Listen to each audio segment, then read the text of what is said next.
Bunda, aku mau nanya, apakah kita kan LDRan, kita video callan, melakukanlah hubungan seperti itu. Apa kita harus hadas besar juga? Tolong dijawab, maaf ya.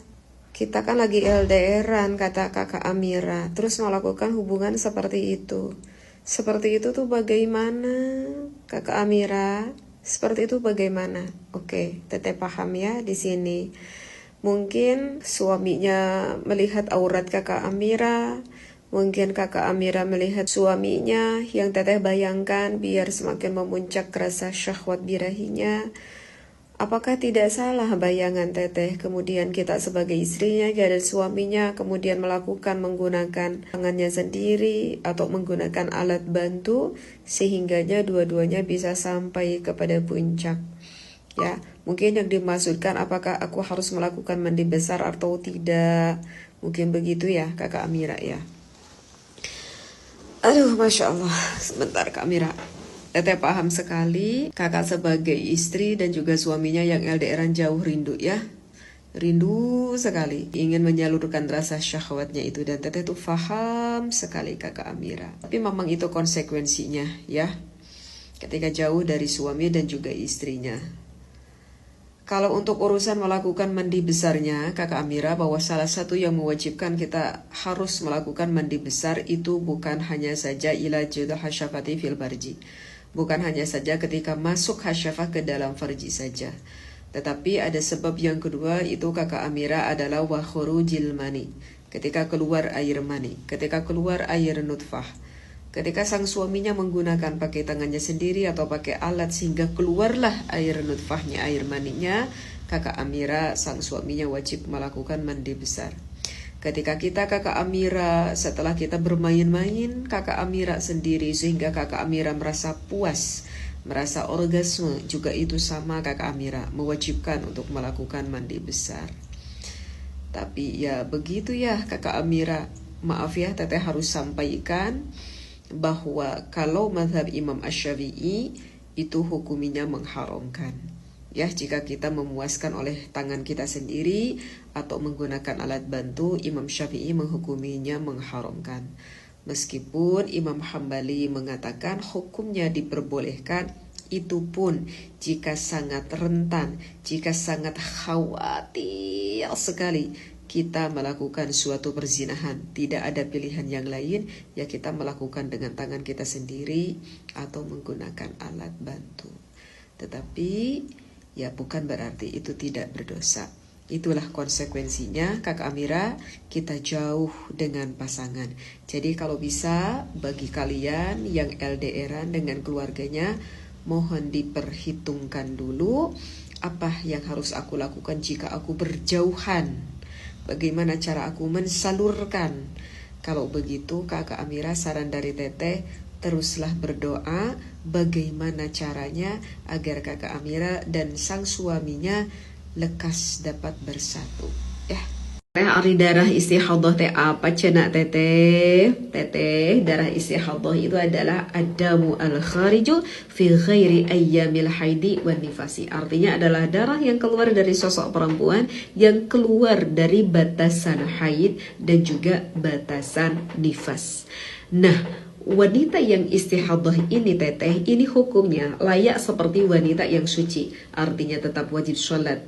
Kalau digauli sama sang suaminya boleh, kalau merasa gak jijik. Tetap mewajibkan untuk membaca Al-Quran. Dan wanita yang istihadhah ini termasuk kepada lidaimil hadas, yang langgeng hadasnya, sehingga kalau mau sholat ada ketentuan yang berlaku seperti itu. Nah, jadi, aduh Masya Allah, ini tuh banyak sekali pembahasannya. Istihadhah ini nanti terbagi menjadi 7 bagian yang harus kita ketahui. Bagi sosok perempuan ini hukumnya wajib. Makanya kita sebagai seorang perempuan juga harus mengetahui akan sifat haid, warna haid, begitu ya. Kemudian waktu haid, itu harus mengetahui. Jadi apa teteh tadi? Istihadhah itu yang keluar dari batasan haid dan juga batasan nifas. Kalau berarti kita harus tahu dulu dong teh, apa itu haid dan apa itu nifas. Iya, betul. Kalau haid itu kan adamu al-khariju fis sinil haidi wa huwa tis'u sinina fa aktsaru. Jadi keluar yang keluar darahnya itu keluar, minimal umur perempuan tersebut itu adalah 9 tahun kurang 16 hari menurut tahun Komariah, bukan Syamsiah. Tentu yang keluarnya itu min farjil mar'ati, dari farji milik sang perempuan tersebut, ala sabili sihati, keluarnya memang sehat, aila li'illatin, tegasnya bukan dikarenakan suatu penyakit, balil jibillati min khairi sababil wiladah, yang mana keluarnya itu bukan dikarenakan sebab melahirkan, itu haid. Sedangkan kalau nifas itu adalah adamu al-khariju aqibal wiladah, darah yang keluar disebabkan kita sudah melahirkan. Jadi masih banyak yang harus kita pahami. Kalau kakak ingin merancak lebih jauh ilmu ini, silahkan kakak berkomentar aja. Insya Allah nanti teteh bahas ya. Apakah hukum musola sama dengan masjid untuk wanita haid? Pintar sekali Teh Ani pertanyaannya. Teteh suka sekali Teh. Baik Teh Ani. Kita perlu ketahui dulu ya Teteh ya, masjid itu apa sih, musola itu apa sih? Karena masjid dan musola Teteh itu mempunyai mempunyai fungsi dan juga ketentuan yang berbeda.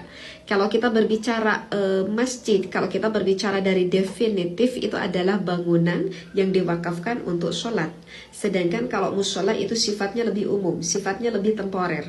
Banyak kita ketemu ya kan musola itu Teh Ani, misalkan di tempat-tempat umum kayak di sekolahan, di perkantoran gitu ya, di tempat kerja, di tempat piknik, tempat wisata, tempat makan, ataupun di tempat-tempat umum yang lainnya, seperti itu ya. Oleh karena itu Teteh Ani, maka banyak sekali beberapa pandangan ulama yang bermadzhab Imam Asy-Syafi'iyah mengatakan bahwa masjid dan musola itu hukumnya berbeda. Ini salah satunya pendapat yang disampaikan oleh Imam An-Nawawi. Nah, kalau untuk masjid itu sendiri ya, mungkin Teteh Ani juga pernah mendengar atau sudah memahami kalau wanita yang haid berdiam diri di dalam masjid itu hukumnya diharamkan. Karena kan ini hadisnya juga sudah jelas ya Teteh, innila uhillal masjida li haidin wala junubin. Ini hadis yang diriwayatkan oleh Imam Al-Baihaqi dan juga Imam Abu Dawud. Kecuali kalau perempuan tersebut melintas ya, nggak diam tapi melintasi masjid, itu pun dikarenakan ada suatu kebutuhan yang cukup urgent harus melintas misalkan, maka itu tidak apa-apa, tidak menjadi haram. Itu pun kalau meyakinkan ketika melintasnya tersebut tidak mengeluarkan najis darahnya itu. Nah, sedangkan Teteh Ani, kalau banyak beberapa pandangan ulama kalau musola itu hukumnya berbeda, artinya wanita yang haid tersebut boleh berdiam diri di dalam musola tersebut ya, tetapi tentulah Teteh Ani di sini ada syaratnya. Itu pun kalau dibutuhkan harus berdiam di sana. Kalau tidak dibutuhkan ya lebih baik jangan berdiam di sana. Ini mah kalau ada suatu kebutuhan, memang kita tidak ada tempat yang lain, kita harus berdiam di dalam musola tersebut, maka itu hukumnya diperbolehkan dengan satu syarat Teh Ani, tidak boleh memadaratkan kepada yang lain.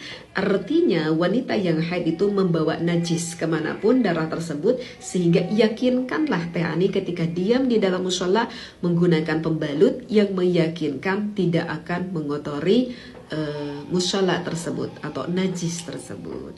Begitu Teh Ani, semoga dapat dipahami.